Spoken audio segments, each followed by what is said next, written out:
Good evening. My name is Rick Schultz, and tonight on History Center, we will be talking about history.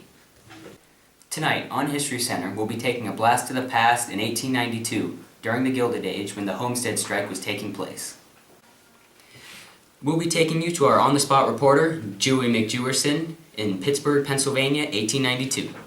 How's it looking there, Dewey? Thanks, Rick. And good afternoon, viewers. This is Dewey McJewerson coming to you live from 1892, Pittsburgh, Pennsylvania. Today we are going to be looking at the Homestead Strike. Wow, Dewey, it's looking pretty hectic down there. Do you think you could get us an interview with one of the strikers? Sure thing, Rick. Excuse me, sir. Yeah. What is your view on the strike that's happening right now? Well, at first, it just seemed like, they weren't treating us fair, doubling production and all that. But I don't know, everyone's doing it, so I think I'm probably going to start joining pretty soon. I'm sick of these conditions. That seems pretty terrible. Can I pull you aside for a few questions quick? Yeah, I suppose. No problem. All right, I'm here with Mr. Willie Rambles, here talking about the strike. So, what is your view on the whole labor unions and strike that have been going on recently? Well, I'm pleased to be here and all. I'm glad I have a job. A lot of people, they don't have their jobs.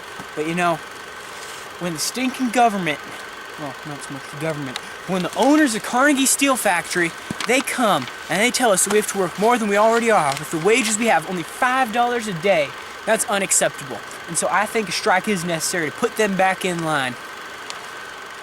All right. Who are you electing for in this next election? Well, see, the problem is none of the people running for president right now, none of them care about us workers. All they care about is the big corporations.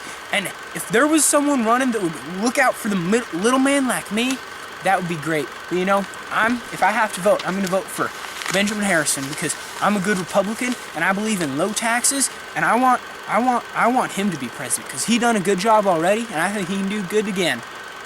All right, thank you for that. What are your living conditions at this moment?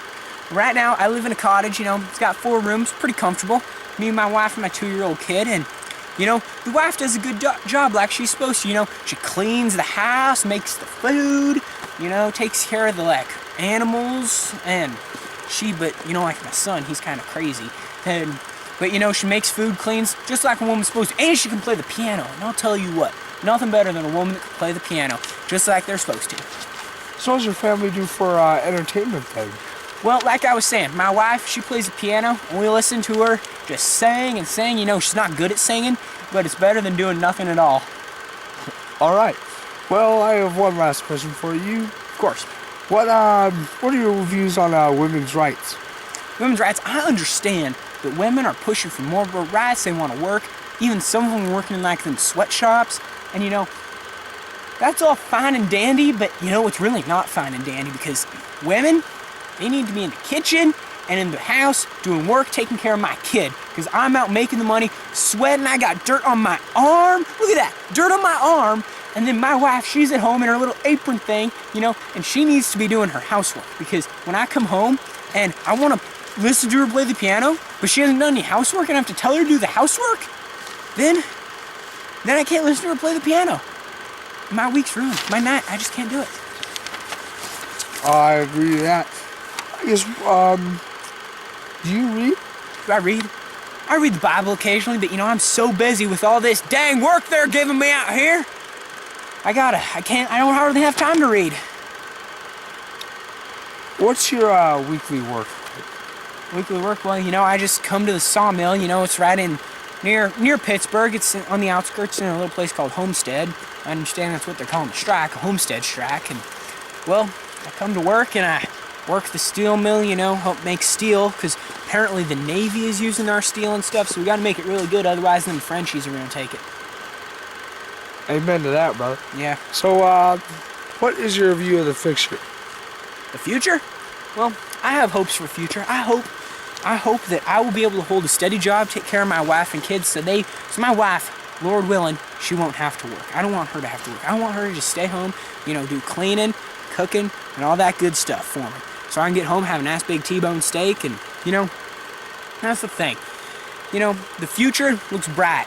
Blue sky, nice and bright. It's bright. This July, you know, it's independence, you know, independence coming up and Independence Day. And I can see America going great places, especially if Benjamin Harrison's elected. Well, thank you for your words. Thank you very much. Strike!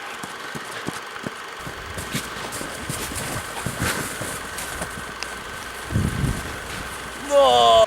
Die, you corporate swine! Back to you, Rick. Die! We'll get back to the action right after this quick commercial from our sponsor, Coca-Cola.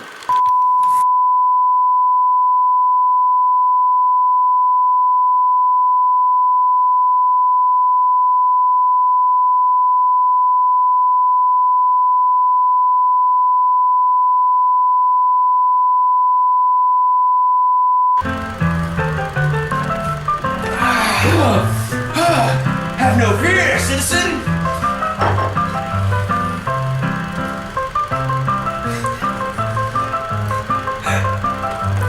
Coke man! Da, da, da, da!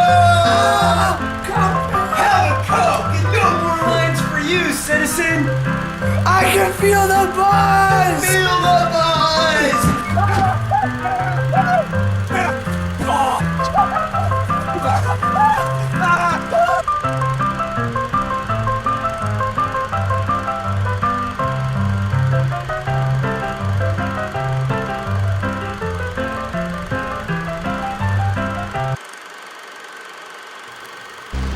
Let me make myself clear.